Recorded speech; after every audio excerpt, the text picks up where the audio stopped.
Allez, salut tout le monde et bienvenue dans une toute nouvelle vidéo sur la chaîne des rebuts du catch. Je suis Cody McLeod et aujourd'hui je suis très heureux de vous retrouver pour un nouveau top 5 sur la chaîne. Cette fois-ci pour le top 5 des matchs que j'ai préférés lors de ce mois d'avril 2021. Et on ne perd pas de temps, vous connaissez la chanson si vous suivez la chaîne des rebuts du catch. Et si ce n'est pas le cas, n'hésitez pas à vous abonner et à bien entendu liker tout ça. Tous les liens importants sont dans la description.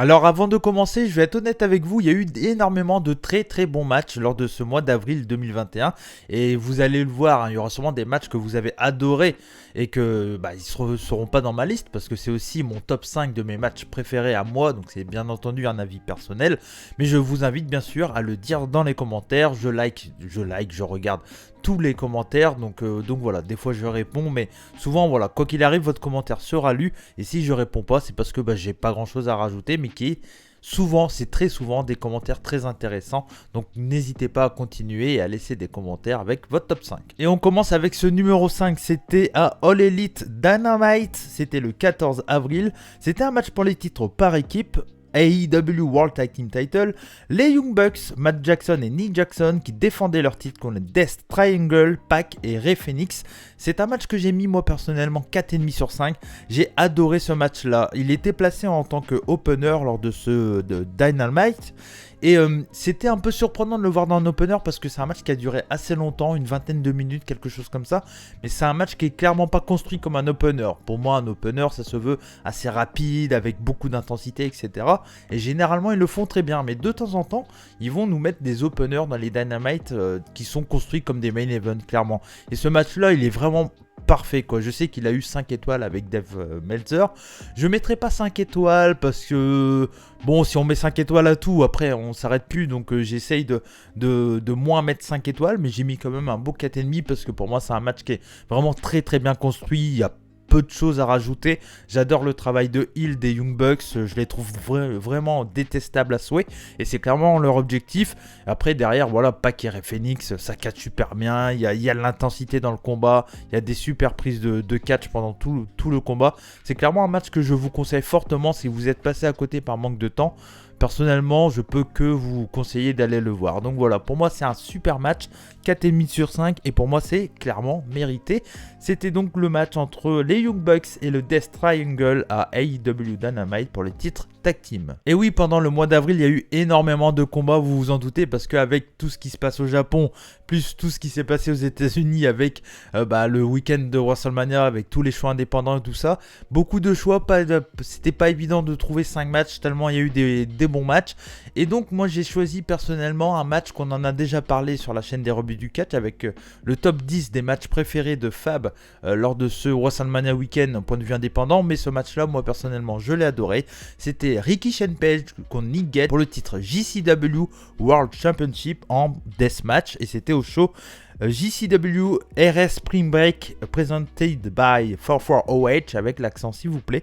Et c'était le 9 avril, un match que j'ai trouvé vraiment très bon, un très bon deathmatch avec du spot, du storytelling, une grosse intensité, la fin d'une longue histoire qui m'a bien fait chialer sur certains moments, qui m'a plu dans d'autres et tout, mais c'est ça aussi une bonne histoire, une histoire qui a été un peu rallongée due à la blessure de Nick Gage, mais pour moi ça a été un vrai bon pinacle dans cette histoire-là, dans cette story-là, et puis en plus de ça, il y a une fin qui est assez monstrueuse. Si vous l'avez pas vu, si vous n'avez pas été spoilé, je vous conseille d'aller le voir, mais ça c'est un match qui est clairement conseillé aux fans de Deathmatch Wrestling, mais c'est un match que moi personnellement j'ai noté 4,5 sur 5, ça le mérite amplement, c'est l'un des meilleurs deathmatchs de cette année, il y en a quelques-uns d'autres, voilà, mais je les ai sûrement déjà cités dans les top 5. On continue dans cette vidéo avec le top 3, et le top 3 c'est tout simplement un match de Joshi, il y en a de plus en plus parce que j'en regarde de plus en plus, et je vais continuer à en parler de plus en plus sur la chaîne des rebuts du catch,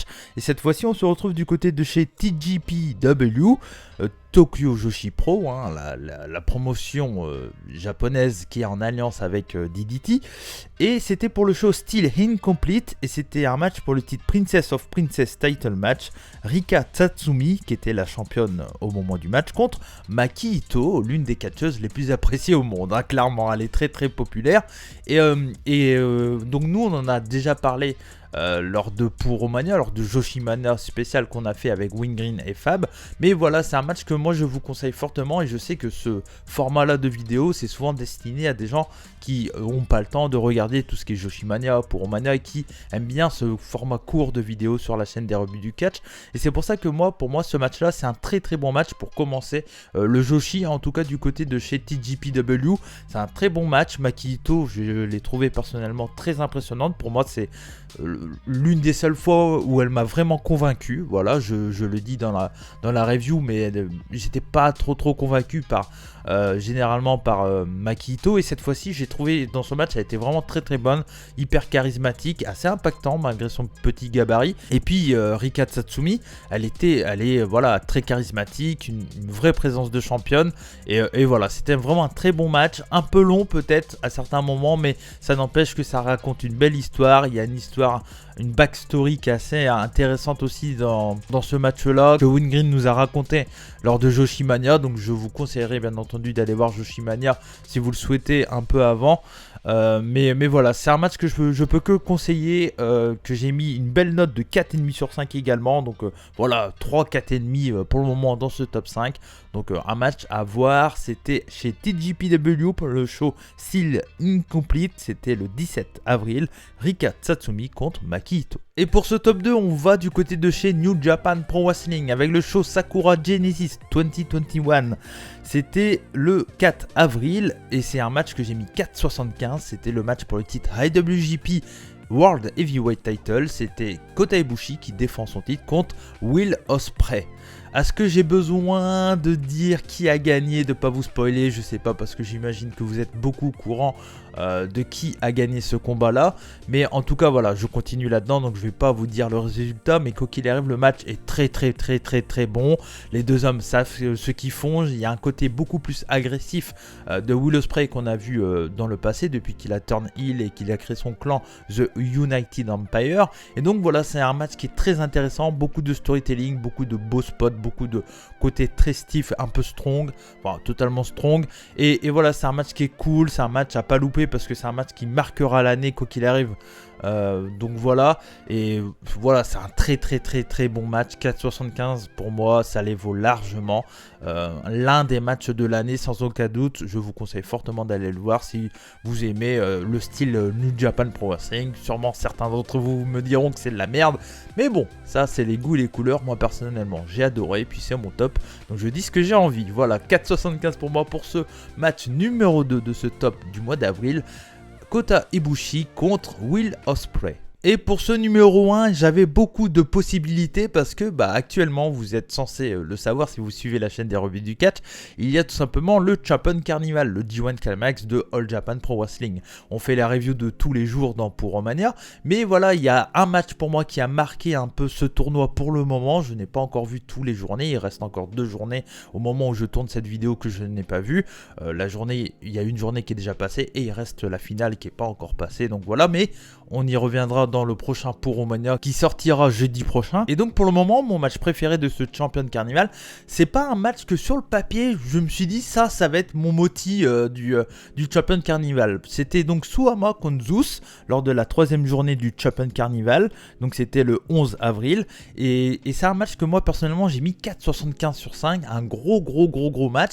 Pourquoi je dis que sur le papier c'est pas un match que de base je pensais mettre une aussi grosse note? Parce que ces derniers temps, pour tout vous dire, si vous suivez les Puromania, vous êtes au courant, mais pour ceux qui ne suivent un peu moins Puromania, Suama, c'est pas un catcheur qui m'excite énormément. C'est un catcheur très à l'ancienne, qui a des gros problèmes de selling à certains moments, et qui a aussi également du mal à chuter, parce qu'il a les jambes un peu raides, donc il commence un peu à vieillir. Il a quand même 44 ans, je crois. Donc voilà, on sent qu'il commence un peu à fatiguer, et ces derniers temps, quand il défendait son titre, ça m'intéressait pas trop. Je je trouvais le catcheur un peu trop fatigué, voilà, à mon goût. Et là, je trouve que depuis ce Champion Carnival, on le dit dans Puromania, mais je trouve qu'il est vraiment très bon, vraiment intense. Il a un selling qui est pas trop dégueulasse. Il y a certaines incohérences de temps en temps, mais en règle générale, il reste vraiment un bon selling. Et face à lui, il y a Zeus qui, moi, pareil, j'étais pas très convaincu pour plusieurs points. Je le trouvais des fois je sais pas, il a des moves un peu bizarres, etc. Malgré que c'est un gros gabarit, je trouvais que des fois ça manquait un peu d'intensité dans ses coups. Et là, je sais pas pourquoi, mais ces deux hommes m'ont totalement convaincu dans ce combat. Tous les défauts que je viens de vous dire, ils y sont pas pour moi dans ce combat.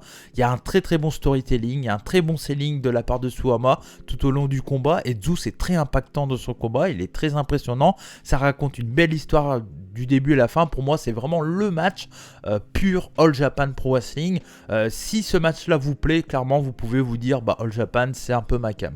Totalement. Parce que voilà, pour moi, ce genre de combat, c'est clairement là où on voit une différence entre New Japan Pro Wrestling en main event et par exemple All Japan en main event. Parce que les deux affiches, donc le Will Ospreay Kota Ibushi et Suwama Zeus, c'est clairement deux affiches de main event qu'on peut avoir, l'un chez All Japan et l'un chez New Japan.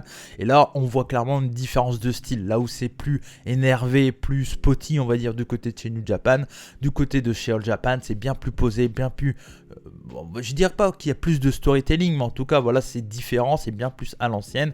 Et donc, après, c'est une question de goût. Qu'est-ce qu'on préfère? Est-ce qu'on préfère quand c'est un peu plus à l'ancienne, où les matchs peuvent se terminer sur des backdrop driver ou ce genre de prise? Voilà, c'est une question de goût, encore une fois. Mais moi, personnellement, ce match-là, c'est un match que j'ai adoré, tout autant que l'autre. Voilà, mais c'est ça, l'ouverture. Et c'est ça d'être curieux, c'est qu'on peut aimer plein de styles de catch. Et c'est ce que j'essaye de mettre en avant sur la chaîne des rebuts du catch.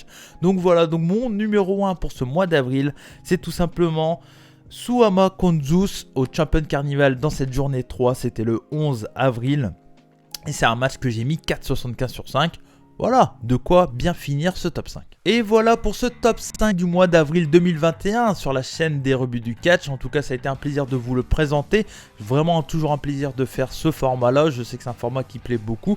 J'essaierai de faire de plus en plus de top 5. J'ai réfléchi à plusieurs styles qui pourraient juste être différents des top 5 qu'on a l'habitude de voir dans le YouTube Game Catch sur YouTube. Voilà, vous verrez pas ici par exemple de top 5 des bagarres de WWE, ça m'intéresse pas. Je vais essayer et j'ai trouvé des top 5 qui pourraient être intéressants à faire dans le futur sur la chaîne des rebuts du catch. En tout cas, merci à vous tous de nous avoir suivis.